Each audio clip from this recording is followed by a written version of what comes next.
So I went back, right, and they had the ultrasound thing where they're looking to see what else is in there.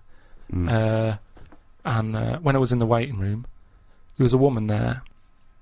I reckon she was about 98. Now, why are they rooting around in her to see what's up with her? Just let her die. Do you know what I mean? If she's not in any pain, no. I'm just saying, how long does she want to be around?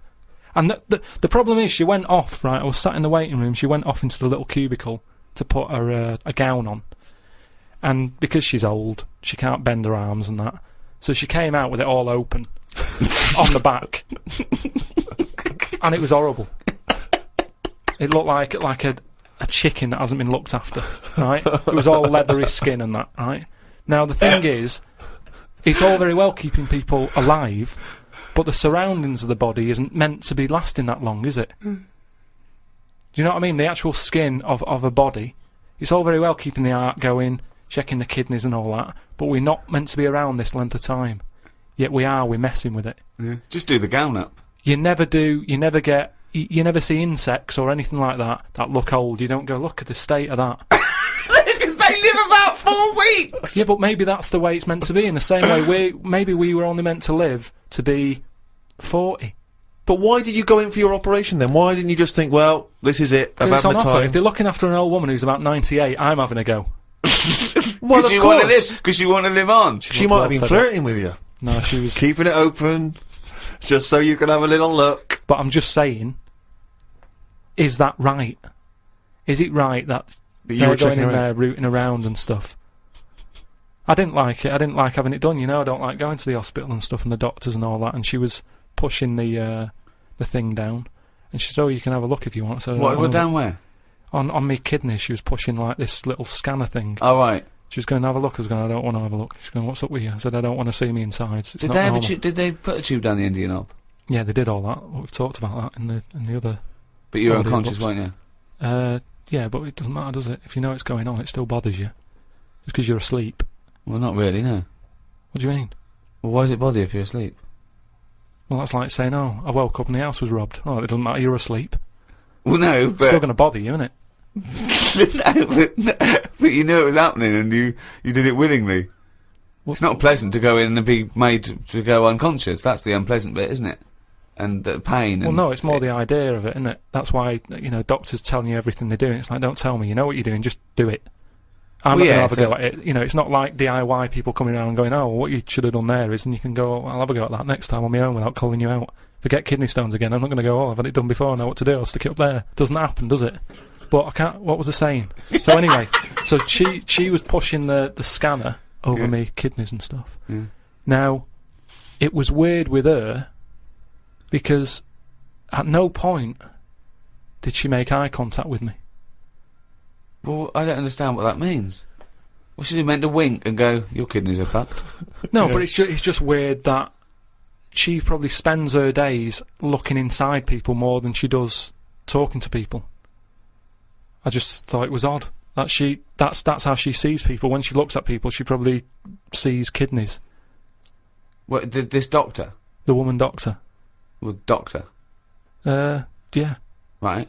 So, what you're saying is, the strange thing is that she often spends more time looking in people, because she's a doctor, than chatting to them. Yeah. And is it weird that Jonathan Ross is the other way around? Because he's a chat show host. He spends more time talking to people than looking inside them. No, but even when I was asking... Because he's got a different job. When I was asking her questions, saying, you know, does it look alright? What's it doing? Is it moving about?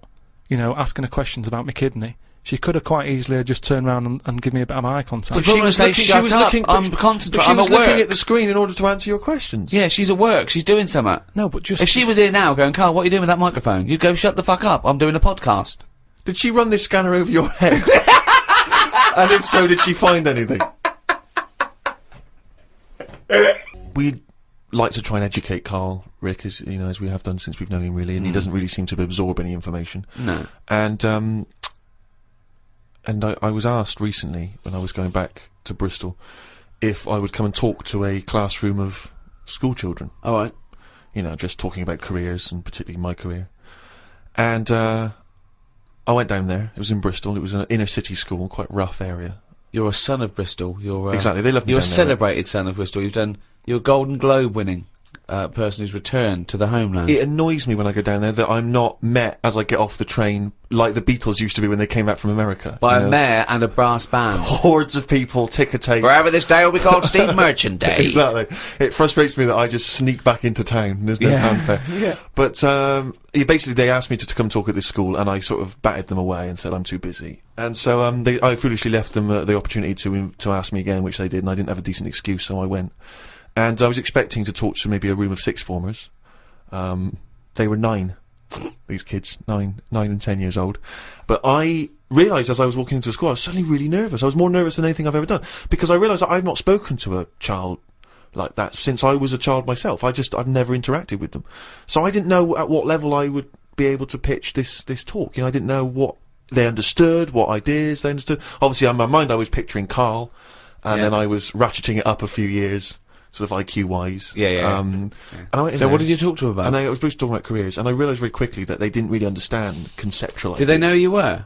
Not really. One or two of them vaguely knew. One of them went, "What's Rick Gervais like?" And I said, "You got a deep voice." yeah. Actually, that was one of the teachers. And I'm supposed to be talking about careers, how to get into careers.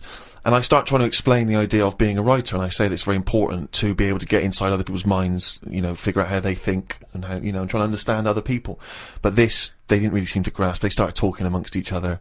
You know, they were just losing interest. I lost them straight away. I was devastated. Oh no. So then, and this is the worst thing, right? I started lying to them. Because I realised that every time I told a slight lie, because I thought they'd be interested. They were. So I know Justin Timberlake. You're not joking, right? They said, one of them said, "I understand you used to be a DJ." And I went, "Yeah, it's great being a DJ because you get to meet pop stars like Robbie Williams and Beyonce." Never met either of them. Never met them. And they went, one of the kids went, "What's Beyonce like?" and I went, jokingly, I went, "You wouldn't like her." And I said, "No, I'm joking. She's lovely. She's sweet. She's good as gold." I was making it up. But they were loving this, and the teacher was going, "Would you all like to meet Beyonce?" And they were going, "Yeah." And I was thinking, God, well... I'll bring her down tomorrow. Well, exactly, but I don't know why I felt it was like I wanted to win the approval of these 9-year-olds. That's amazing! Because my own achievements, I realised, wouldn't mean anything to them. You know, I can talk about the people I have met, but they don't care if I've met Robert De Niro, but they're interested if I've met Girls Aloud. Or me and Girls Aloud, some of the times we've had together, it turns out. But it is fascinating when you have to interact with people, with children like that, because I've got no concept of how to talk to children. To me, I can't grasp the difference really in conversation and chat between, say, a 7-year-old and a 13-year-old. I don't know at what point they learn stuff and pick stuff up. Do they understand? Do you know what I mean? I find it really hard. I remember once when I was about 9, the headmaster, deputy headmaster, used to do a little fable. I've talked about him in stand-up. He used to do a little fable. There's one I remember where he got a tube of toothpaste, and he got someone up. He said, "You, go out here, squeeze this tube of toothpaste out on this board," and he squeezed it all out, right? And he squeezed it all out and emptied it. He went, "Now put it back in." And the kid tried to struggle, and he goes, "You can't do it." He said, "It's easier to do something than undo it." Okay, go back to class. Like people are going, "Oh, I get it. I know what he means." They're just thinking, don't squeeze all the toothpaste out. Yeah. Just save some. Yeah. I mean, you know, there's no way they're going to take on that metaphor at the age of 9. It's too conceptual, yeah. Yeah, exactly, yeah. Just stop misbehaving or I'll smack you. That worked. Carl, have you had to have any dealings with kids? How do you get on with kids? Do you relate to them? Or are they just as angry and perplexed by your views as we are? I mean, it's with everything, isn't it? Everyone's different and that. I can get on with some young kids alright, and some of them are, like, you know, a bit cocky and what have you. But, I'm sort of getting on with the baby at the moment, because, I've been made a godfather. Think of that. So, wow, who did they reject? I know. No, I mean... who said no? Yeah. Well, I did at first, and then Brilliant. Suzanne said, "Look, you know, it's not really a choice. It's not like a job interview or something that you're thinking about. Is it a good thing? So you've been asked. You should take it on." But what are they? What if they? Hold on. If you're the godfather of this kid, presumably you're friends with them, and they probably listen to this podcast. They're good friends. So now they're hearing, for the first time, that you didn't want to be godfather. Yeah, but I think that's good, because they can hear that, you know, it wasn't. I didn't just do it because I was asked. I thought about it. I thought it through. You know, I was worried. It was kind of like, is this a job? And I was just. Well, it's asking nothing her, but tokenistic, is it? You're not. well, really this is what I looked into. I said, we went back, and I said, right, I've been thinking about this thing. I've heard that it's my job. If anything happens to them, I've got to kick in. I'd have to start looking after the baby. So I said, right, how many of you are in your family? If that happens, am I going to start getting a phone call or what? And they said, no, there's a big family. You're not, you know, you're at the bottom of the list. So I was like, how many? And just finding out what their age is. And you know, I've only got a small flat. It would have to sleep in the sink or something, right? So I checked all that out, and all safe. So this baby, it's spooking me out a bit because it doesn't blink, and that's pretty weird when you're sort of talking to it and you're thinking, it's not blinking. Are you sure it's not asleep? No, it's honestly, it's weird. If something doesn't blink, it's like it's evil. Because blinking just makes something look a bit more friendly, doesn't it? And I was stood there, you know, talking to it. I just tell it little stories about anything. It's lying there looking up at me. How old is it? It's must be about 2.5 months. Well then, why are you telling it stories? Because it likes it. But it's just weird how, like, then I'll sort of forget the story because I'm looking at it going, it's not blinked yet. It's been about 10 minutes, it's not blinking. So then I forget the end of the story and I just walk away because it's not bothered anyway. It's probably not listening, is it? But What a pointless tale! What a pointless tale now and at the time. Yeah. So, alright, Carl? Right. What's your attitude? Is it because you're tired? Yeah. Well, why are you tired, though? You weren't staying out watching those Channel 5 films again, were you? I'll tell you what, me and Steve were having a little meeting yesterday over lunch about, you know, planning stuff for the show. And, Gary Kemp came up to me, started having a little chat about old times, and, I went, oh yeah. As he went away, Steve said, right, think of this. He said, Rick, don't take this the wrong way. Remember that sentence, don't take this the wrong way. So there's a right way and a wrong way I could have taken this comment. He went, nodded to sort of Gary Kemp and went, he's aged better than you. I went, well, how could I take that the wrong way? Yeah, it's not offensive. No. Well, the point is this. He because he didn't know me 20 years ago, so he's actually saying, Rick, don't take this the wrong way. He looks better than you do. Yeah, well, he does. But why say that, Carl? What? Did you really say that? Yeah, although, can I just backtracking for a second? I love the fact you said you bumped into Gary Kemp and you reminisced about old times. What old times did you share with Gary Kemp? Well, no, he came up and said, did we drop the pops together? And I went, no, I did Razzmatazz. I said, oh, we did Razzmatazz. I think he was thinking, had he ever met me before? But he hadn't, because we hadn't. That's what I meant. Yeah. Yeah. Yeah. And, but if you had to make an objective analysis, I wouldn't. I think that's out of order. Sure, sure. I mean, you're always slagging me off, but apparently you can't make a value judgment on something else. No. I wouldn't do that. Well, because you're morally all over the place. You don't know where you're coming and going. It. Yeah. Believe it. Sure. You should hear what I say about you behind your back. So, would you say you're better looking now than you were? Or Then I'm what? would you say you're better looking now than you were? Than I was when? Well, like, you know, have you aged well? Yes. You've aged well? Yeah, I've kept my looks. bit of Dando. Bit Evan Dando, this would be lovely, yeah. Radiohead. Go to Sleep. That's good, isn't it? On XFM 104.9. Brilliant. No, Great DJing there. Well, I haven't heard it before. Good, isn't it? Yeah. No, it was good. It was very good. It was very good. I was just watching cable TV. I do a lot of that, and there's an advert I've noticed. It reminded me of the sort of adverts you used to see when I was a kid. It's one of those attempts to kind of educate young people, but doing it in it's on MTV, but it's one of those things where it's clearly been made by people who are in their mid-40s. Who have never been cool. Who have never been cool. Yeah. Who've been working really hard to get into TV all their lives, and now are trying to appeal to, you know, funky and possibly wayward young people. Yeah. And it's kind of... Nerdy-wells. Yeah, exactly. And it's a kind of stunning model, and two of her stunning model friends, but they're just a couple of average girls, you know, going about their business. And, you know, it says something like, and it's all shot very funkily, like a kind of, you know, lock, stock and two smoking barrels kind of thing. And, it's a girl, and she's just grooving along with her friends, and it's kind of like, the captions are things like, you know, Isabella's 17. She's cool, she's quite funky, she's got these great friends, and they're sort of hanging out and laughing. And, she just pops into a tattoo parlour. Why not? Her friends are like, what are you doing? But she just goes in, you know, she has a tattoo done, and it sort of says, she's wild, she's crazy. You know, she lives life as she sees it. She takes every day as it it comes. She's not tied down or anything. She doesn't smoke cigarettes.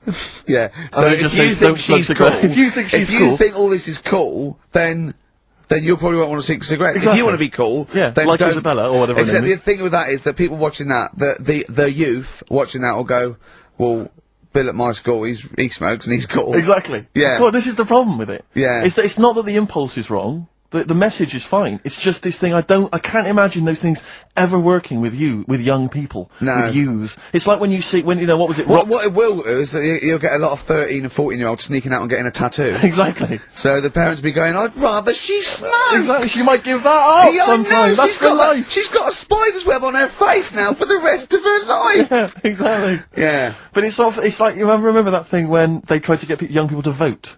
Do you remember that? Was it Rock the Vote? Was it called Rock the Vote? Was it? God. Was it people like Billy Bragg and people kind of? Yeah. I don't know who that appeals to. I don't know. Some youth is kind of smashing up a bus shelter, throwing bricks at old people. Goes, and what's that, Billy Bragg? Billy Bragg, yeah.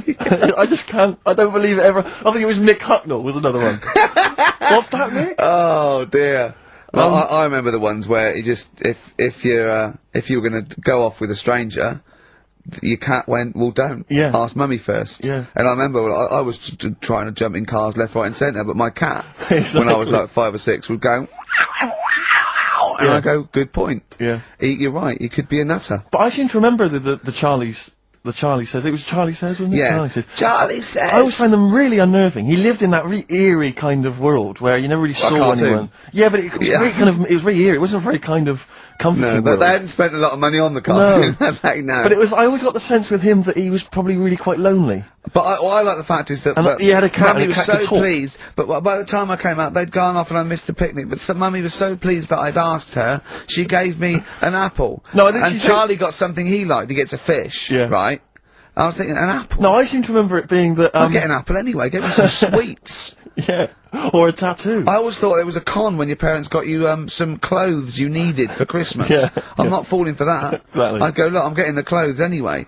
I want battling tops. But the Charlie Says, I seem to remember when they asked him to go off for the picnic, by the time he'd asked Mum, because she was on the phone, I don't know who she was chatting to in the middle of the day, the kids had gone, I seem to remember one of her clients. Exactly. I seem to remember that, he said, don't worry, he was fine, because Mum took him and Charlie on a picnic. Not as good. Who'd rather go, with your mates, or with your mum on a picnic? And your cat. Yeah. I mean, I think they were friends. There's Scotch egg sinks of fish. Well, I had to bring it for Charlie. Don't bring raw fish in the picnic basket. But I think they weren't friends of his, they were just local kids who go, let's go and ask that weirdo with the cat if he wants to come down the park. Let's go and ask the weirdo who thinks the cat can talk, and then run away when he goes to ask his mum. When he goes off to ask his mum, they're just going, ask your mum, ask your mum. Yeah.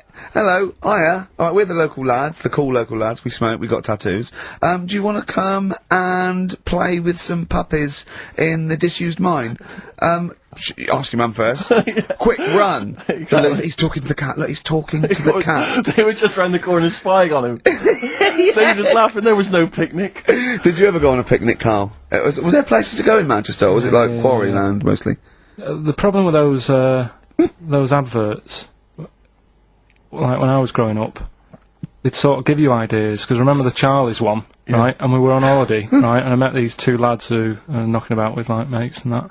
And that advert came on, and we thought it'd be a good idea to wind his mum up, because this advert had just been on saying, kids are going missing in Wales, right? Yeah. So we said, oh, this will be a good laugh. We put the kid in the wardrobe, his mum came back from shopping, we said, oh, he's gone missing, we haven't seen him for hours. That's terrifying. I know. That's an appalling How old were you? About 13. And what was his mum? She must have been, she was going mad, and that's when we thought, oh god, we've gone, will we say anything? Will we pretend we don't know where he is? Open the wardrobe, he'd suffocated. Yeah.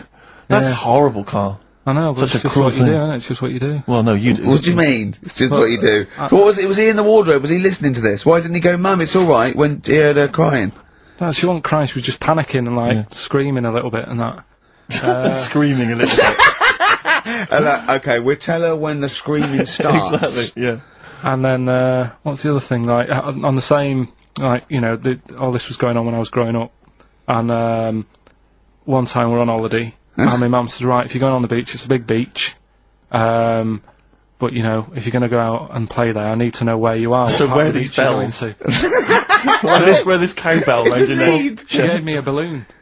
Good idea. A balloon, and it just, you know, sort of attached to my arm, so wherever I was playing in the sea and that, you can see the balloon and that. Brilliant. But then the problem was, everyone else thought that's a good idea.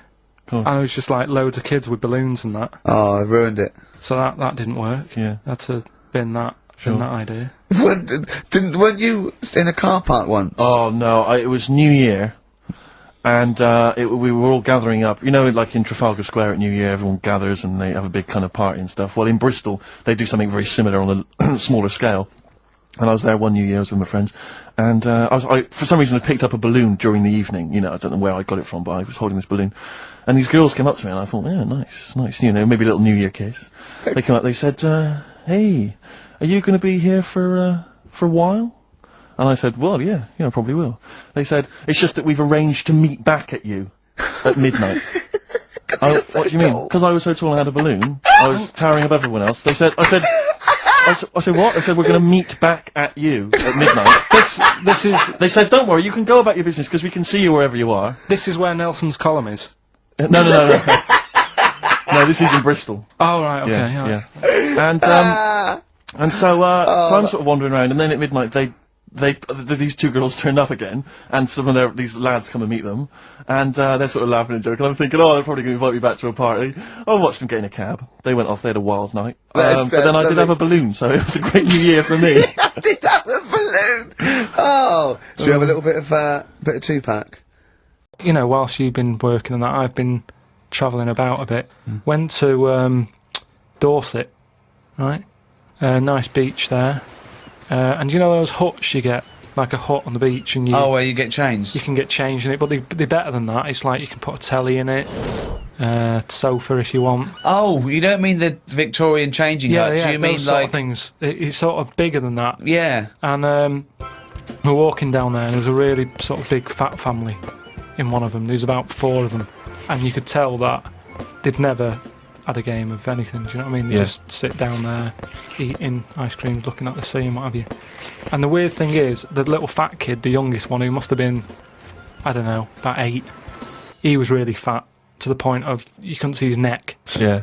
And he sat at the front of his mum and dad and his older sister. He sat there, and he had a frisbee, and I thought, look, they don't want to play with him. I mean, that's an active game to play, isn't it? Yeah. Frisbee. As we got closer, he was just using it to eat Maltesers out of.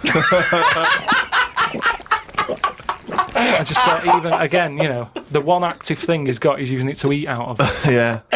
Extraordinary. And that just sums up what people are like now when it comes to keeping fit and activities. Oh, that's fantastic. One thing I've noticed, that because I occasionally go to the gym, and you know those guys who work out constantly to give themselves extraordinary physiques, they're on the trip, they're on the weights, and they're really, I notice in the summer particularly, those guys cannot wait to get their shirts off. Yeah. Everywhere you see, they're walking around, if they've got a good torso, they are walking shirts off.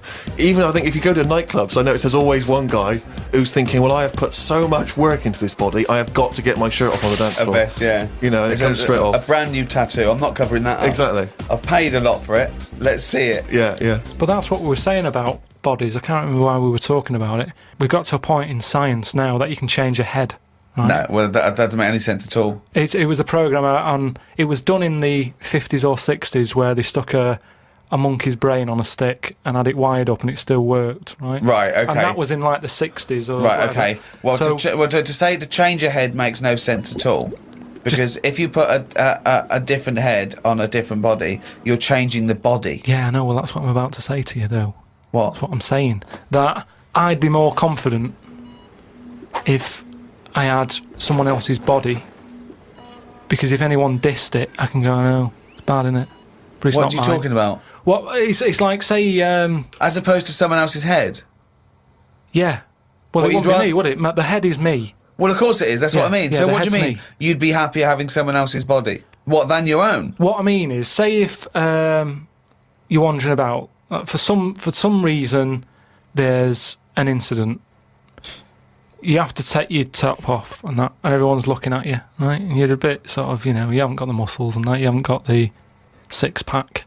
Right. Which isn't that nice anyway. I don't know why that's become a nice thing, really, seeing the insides of you. You might as well... I mean, I know I came up with the see-through skin idea, but it's a bit weird, isn't it? You can see stuff. No, it's the muscle in front of the... No, it's not. Sometimes it is. you can see It's not the outline of your organs. No, you can't see tubes. You can see tubes and veins and stuff. Well, you can see veins. Yeah, well, I don't want to see that. That's why we've got skin over it. Well, stop looking at naked men, then. Why No, but sometimes you can't help it because it's been hot, and like you say, there's people walking about with vests on and that. So anyway, what I'm saying is, say if some incident happened, I'm walking about with my top off. Right. Girls are laughing at me, right? Why? Dunno, they might. Yeah, go on. So they wouldn't look at your body, they'd all look at your head. So what I mean is, Yeah. rewind that, right, and imagine all that happens again, but I've got someone else's body. Right. Whose body? Just some fella who's died, and my body was injured, and they said, we've got a new body in. You can Right. have it. We'll Yeah. stick your head on it. Yes. Yeah. Now, say if... They're laughing at you. They're laughing at the body, They're laughing yeah. at the body. Yeah. But at least I'd be able to sort of go, I know it's a mess, but it's not mine. At least I don't have to claim ownership. So all of this extraordinary technology that can make put one head on another person's body, so you can go, it's not my body. No. But And it's not your own. I'm not being funny though. So if you have a body transplant, right, and you're there, you're at home, naked, you look down, Yeah. lovely penis and a set of testicles, Yeah. right? What do you do with them? What do you mean? What am I doing with them? Well, do you like them? Well, you wouldn't mess about with them as much as if they were your own.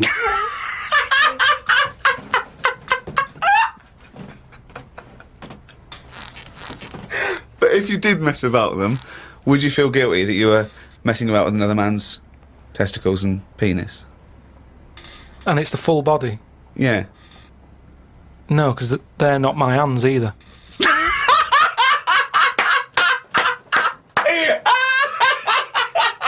You're a genius! You're a fucking genius! So what you're doing is watching someone else wank. Yeah. Oh, chimpanzee that! He's gone and written it down again!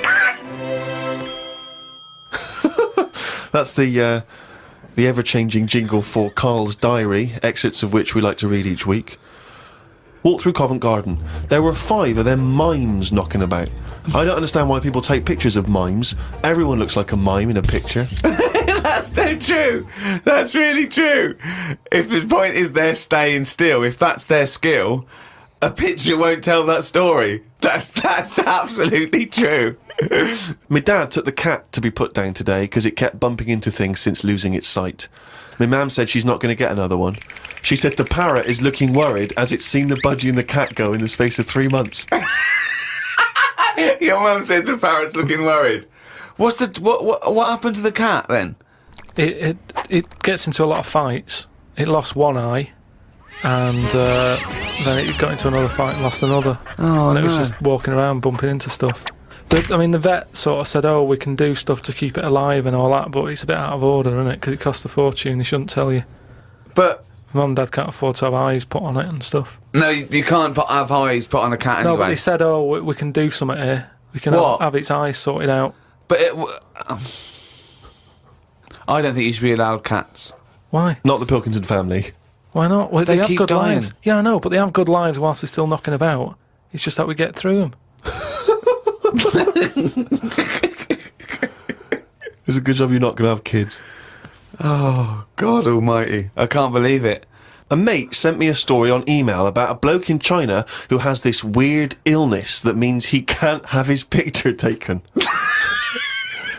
That's not the weird bit. If he tries, his body doesn't appear in the photo. Don't talk shit. He has had group pictures taken and everyone appeared apart from him. Don't talk shit. The That's story bollocks. had a picture next to it of a family photo and it said he was stood at the back, but you couldn't see him. Right, he wasn't in the picture. He was in the picture. No, he wasn't in the picture. We've done loads of tests and stuff. No, on him. I haven't done loads of tests. This is bollocks. There's no way this is scientifically possible. What's his want? Yeah, now he's wanted. Just a white bit of paper up on the police wall.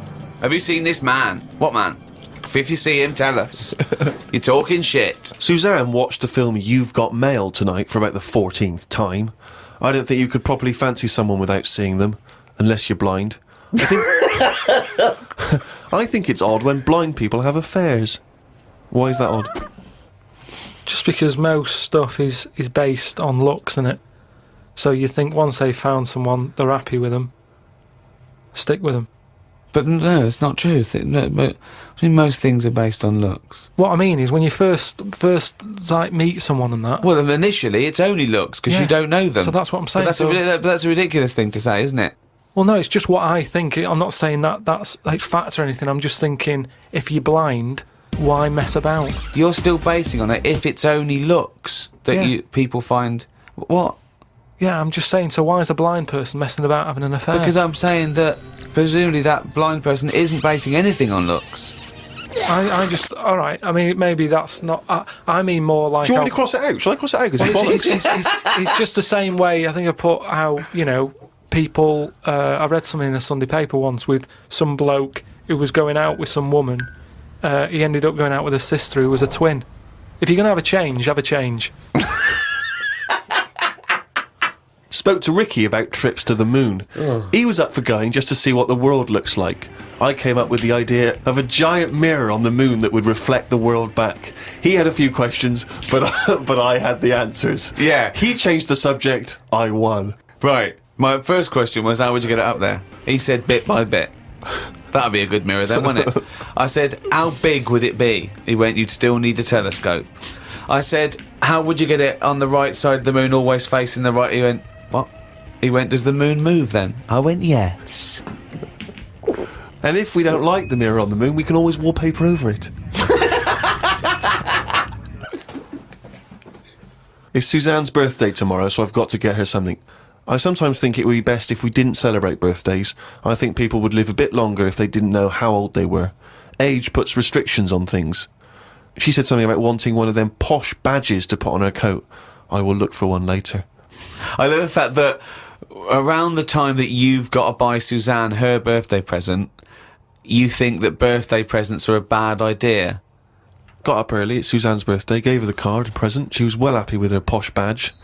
She wore it to work. It's quite nice to hear a moment where she was actually happy for once in your company. They always say when you get someone a present, you should buy them something they wouldn't buy themselves. Daft rule. I want something I would buy myself if I had the money. When I was young, me Auntie Nora got me a present I wouldn't buy myself. It was a t-shirt with her face on.